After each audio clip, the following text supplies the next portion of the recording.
Apply controllable versus uncontrollable technique to thoughts interfering with action. Whenever you face a challenge or feel overwhelmed by a situation, always think what part of the situation is that you can control and what part is uncontrollable. Focus on what you can control and try to manage and influence what you cannot control. This will give you a lot of clarity and strengthen your approach to tackle the task, any goal, or any challenge. At least you'll stop beating yourself up for things that are beyond your control and gain focus on what's within your reach. Over a period of time, this way of thinking will really help you towards any kind of challenges in life. During the entire process, try to remain calm as much as possible. Overthinking will not change or solve anything. So stop overthinking and take action on what can be done. Remember, it's okay to do something imperfectly compared to not do it at all. First do it, then do it better, then do it right, and always weigh the risks involved. Top time management strategies. Before you start, measure your current routine. What gets measured gets managed. How does your current day look like? It's like before you start your weight reduction program, wouldn't you first count how much you weigh? This would be your reference point to know whether you're making progress or not. The same way, measuring your routine would help you clearly see how you're spending your day, how much of it is productive and how much of it is non-productive. Set goals. Define what needs to be done.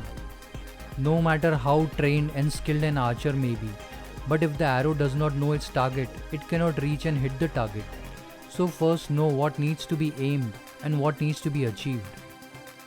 Prioritize your tasks. Prioritize your tasks based on their impact and urgency. This would bring a lot of clarity and would help you sort your priorities and accelerate action. Eliminate, delegate, and automate. We have all heard these terms, but why do we not actively follow them? Give them attention and review them periodically. Eliminate. Eliminate unproductive and not serving activities. Do we really need that weekly status update meeting to declare that there is no change in the status? Could that meeting be an email? Do we need that everyday morning hurdles to tell our team members how to do their job and give them reminders to focus? Could this be a daily morning report and setting expectations whenever needed? Delegate whatever is appropriate and needed. On hearing the word delegation, we become so defensive, especially when it comes to work and activities that we have been doing for long. In so many other walks of life, delegation comes so naturally to us. We delegate the painting of our house to painters. We delegate household tasks to helpers, our tax calculations to tax consultants, and so on. These are activities that we can do, but we clearly understand that we cannot do everything and can use that time to do more productive work. Plus, these could be specialized areas and need lot of time and effort to learn and do, so we clearly delegate them. Try to apply that to your daily office work as well. Review your routine and see, is there something that you can delegate? After delegating, monitor as and when required. Needless to say that not everything and anything can be delegated. Applying logic and common sense is crucial here. Automate. Can you automate your daily reporting with the help of macros? Can you create templates for your daily emails and report writing? Can you find a smart and effective way to automate your repetitive actions? Don't do hard work, do effective and smart work to save time. We are nowhere suggesting that you send robotic and non-personalized emails or responses. Use templates, formats, canned responses wherever you can, and then personalize it based on the context. You will still stay the master. Look for opportunities and keep asking how you can be more effective. But remember, do not just think mechanically on saving minutes. You may save time, but if you are not effective, then that saved time is of no use and could end up costing you more. So always think in terms of effectiveness. Do not become too dependent on the to-do list. Over time, you will de-evolve and will not be able to remember even basic tasks without the help of a to-do list. See what has happened to our calculative ability after we became too dependent on calculators, spreadsheets, and computers. And what happened to our ability to memorize hundreds of phone numbers since the introduction of mobile phones?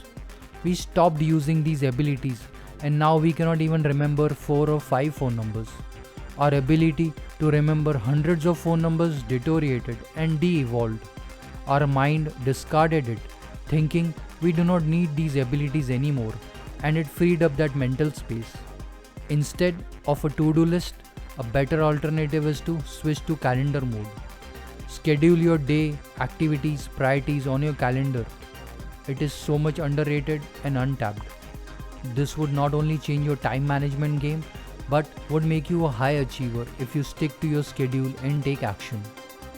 Develop a disciplined routine.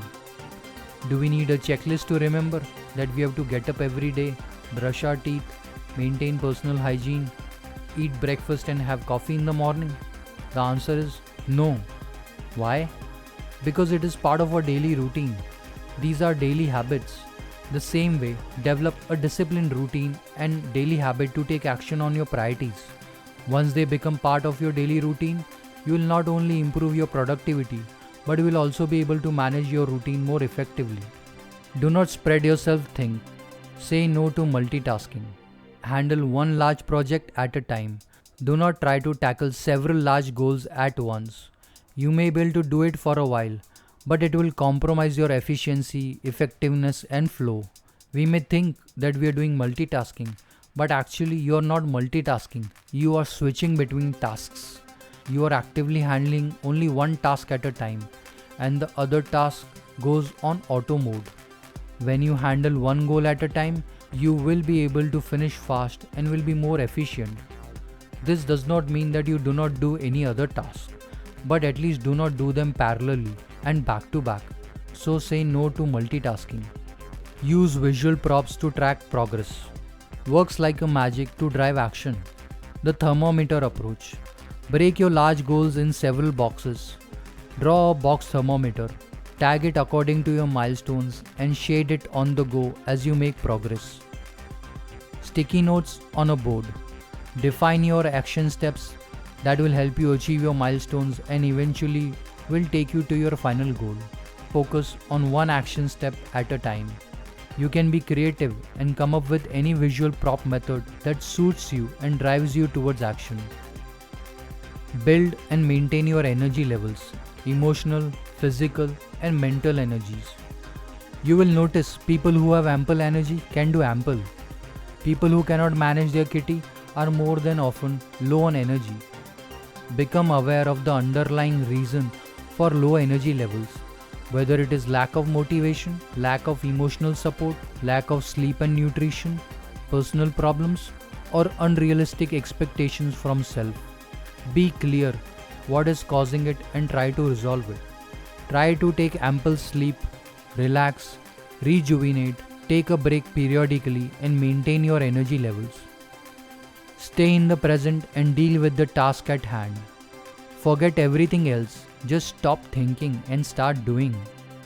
We end up spending so much time thinking about how do we do a certain thing, what if it will not work, what will happen if it fails, what if we are wrong, who are we to think that we can do it, and so many other overwhelming thoughts.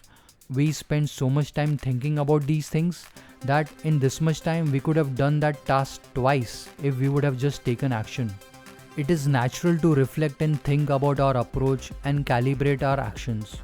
But do not allow reflection to turn into disabling thoughts and make you freeze with inaction. If the risk is none, take swift action. And finally, take action. None of the techniques and approaches will work if not followed up by action.